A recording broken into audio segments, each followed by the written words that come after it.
वाजले संध्याकाळचे 4:30 आणि आम्ही आलो इथं पार्किंगमध्ये. भरपूर अचानक पाऊस सुरू झाला नागपूरला. असं वाटते म्हणतात ना रेनी सीझन मतलब फर्स्ट रेन.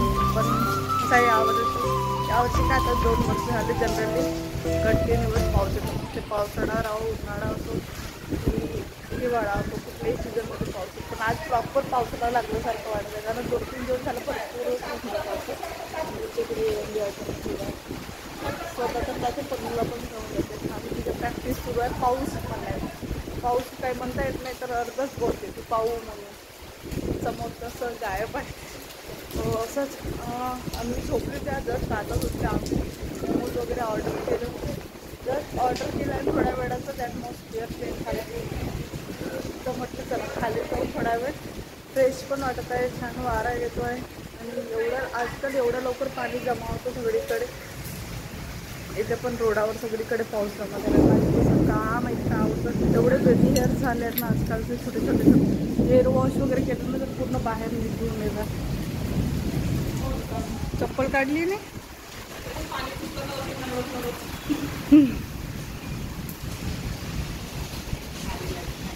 नाही हे इथं पाणी कमी पडत आहे बघ. इथे एके नाही पडत आहे बघ. त्याच बाहेर जास्त आहे. कमी झाला आता थोडंसं.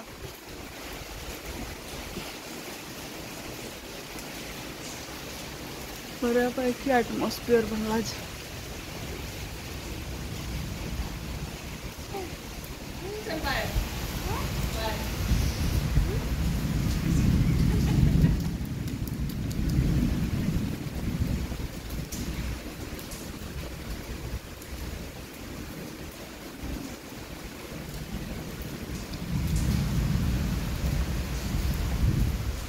तर एवढे कपडे निघाले वॉश करायचे कारण एक तर डस्ट सफारीमध्ये लागलेला कपड्यांना आणि दुसरी गोष्ट क्लोरीनचे कपडे म्हणजे स्विमिंग पूलमध्ये आंघोळ वगैरे केले ते आम्ही ते कपडे होते त्याच्यामुळे वॉश करणे गरजेचंच होतं. भरपूर कपडे फायनली म्हणजे आज मी सगळे कपडे घडी घातले वॉश करून. आणि एवढे पाऊस जर आला ना मग अचानक मग अशा वेळेस कुठं वाढायचं तो पण प्रश्न येतो.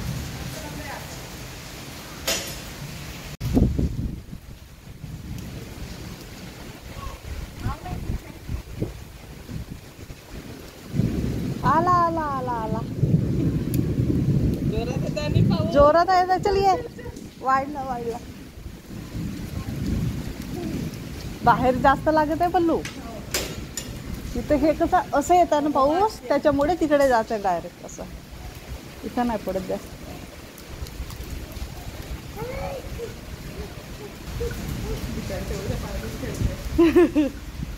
मागच्या वर्षी पण खेळली आहे ती. इथे पहिला पाऊस आला तेव्हा सरळ कर ओव्हरलोड होते ना तेव्हा एवढं पाणीच राहते तिथे.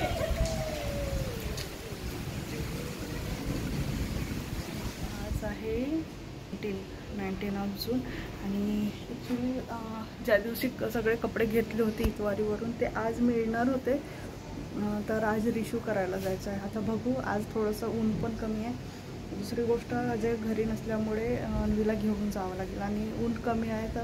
आणि तसं पण खूप जास्त काही काम नाही. फक्त तिथून कपडे रिशू करून घरी येणे डायरेक्ट. कुठल्या शॉप वगैरेमध्ये जायचं नाही. सो तिला घेऊन जाणं पॉसिबल होतं. बघू आता कसं काय होतं. ॲक्च्युली काल एकही कामं नाही झाली. काल 1-2 कामं म्हणजे कपडे शिवायला घातले होते ते पण मिळणार होते काल पण अचानक इथं संध्याकाळला पाऊस. आता रोज संध्याकाळ झालं तरी पावसाचं वातावरण क्रिएट होतं आणि ती असं नॉर्मल नाही एकदम वादळ आणि विजा वगैरे चमकतात. तर त्याच्यामुळे काल स्किप केलं मग संध्याकाळला. आता म्हटलं बघू. आज मॉर्निंगला पण तिचं गॉगलचं चष्मा बनवायला दिलेलं होतं ते पण घेऊन आली. आणि आता इतवारीचं पण काम करून घेऊ आणि त्या टेलर काकूकडून जे शिवायला दिलेलं होते कपडे ते पण घेऊन येऊ. रिसीव करून घेऊ. आज अर्धेच दिले होते म्हणजे अर्धे अर्जंट मागून घेतले आजच्या डेटसाठी. सो ते रिसीव करू. बघू चला जे पण काही समोर राहील तुम्हाला व्हिडिओमध्ये बघायला समजेल.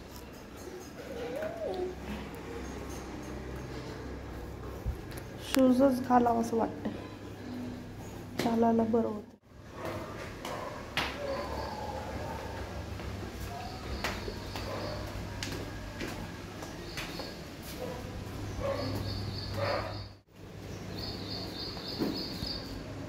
कुठे चालली अन्वी? फायनली आज अन्वीचा नंबर लागला, बाहेर जायचा रोज घरी. बॉटल घातली का पाण्याची? सीट पुसा.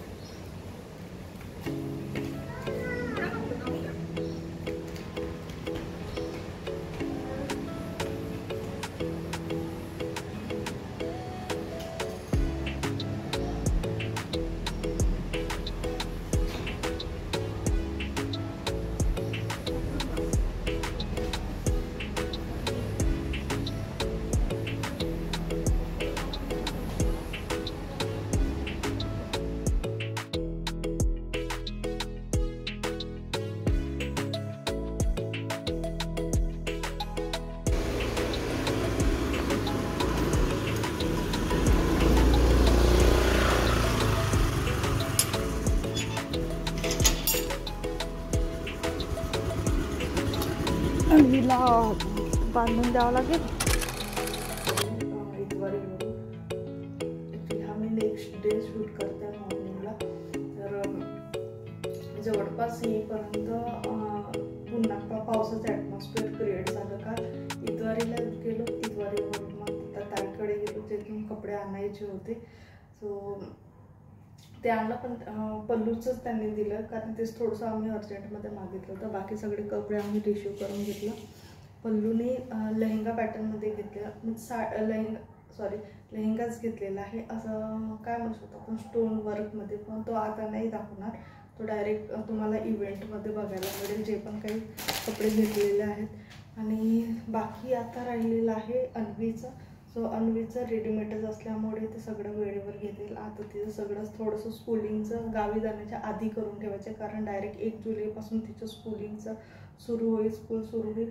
सो आल्याबरोबर वेळ नाही मिळणार, फक्त एकच दिवस बाकी असतो तिकडून आल्यानंतर.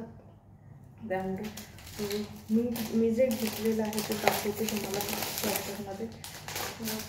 एक साडी मी घेतली, मोबाईलमध्ये थोडं वेगळं दिसते, याच्यामध्ये प्रिंट आहे ॲक्च्युली, पण ते मोबाईलमध्ये दिसत नाही आहे. आणि थोडा हा जो कलर आहे गाजरी कलरमधून आहे.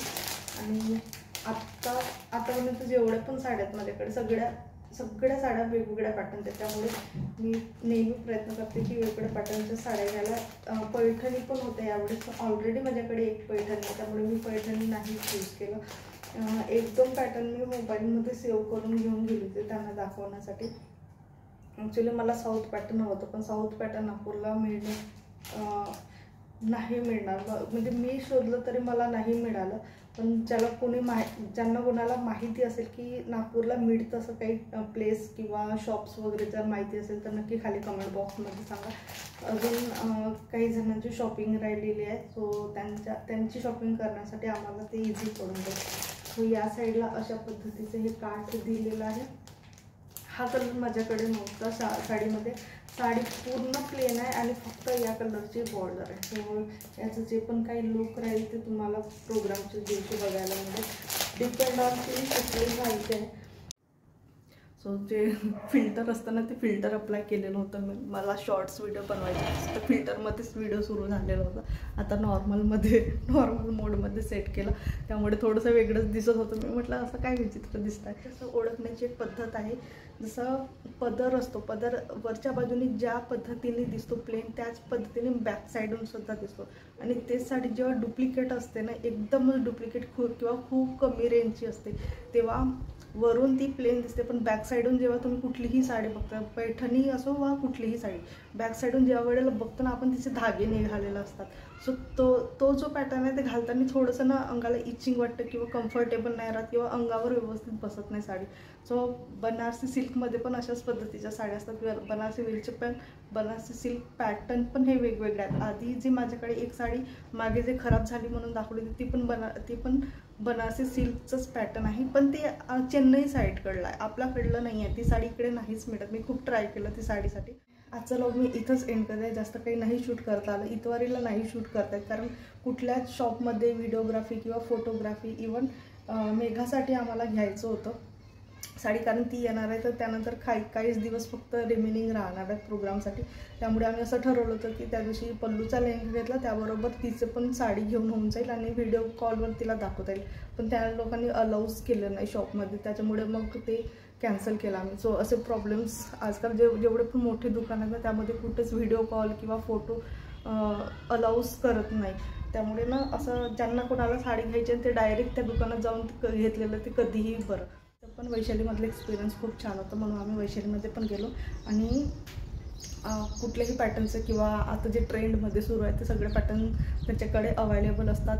इवन आम्ही एक लेहंगा बघितला होता त्यांच्याकडे, जो होता राजवाडी जो लुक असतो ना प्रॉपर, त्या पद्धतीचा लेहंगा होता. 10,000चा लेहंगा होता आणि एवढं सुंदर की आमच्या दोघांचं पण एवढं इच्छा होत होती. पण ते तसंच असतं ना की खूप हेवी लेहंगा घेऊन काय करायचं ना, मग ते तसंच पडून असतं, ते वन टाईमच यूज करतो आपण.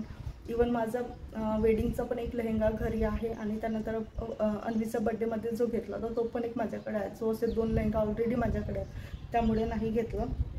आणि एंगेजमेंटच्या हिशोबाने ते खूप जास्त हेवी झालं असतं, सो त्यामुळे नॉर्मल लेहंगा घेऊन आम्ही रिटर्न आलो. चला मग आजचं व्लॉग मी इथंच एंड करते. भेटू आपण नेक्स्ट व्लॉगमध्ये. Till then bye, take care.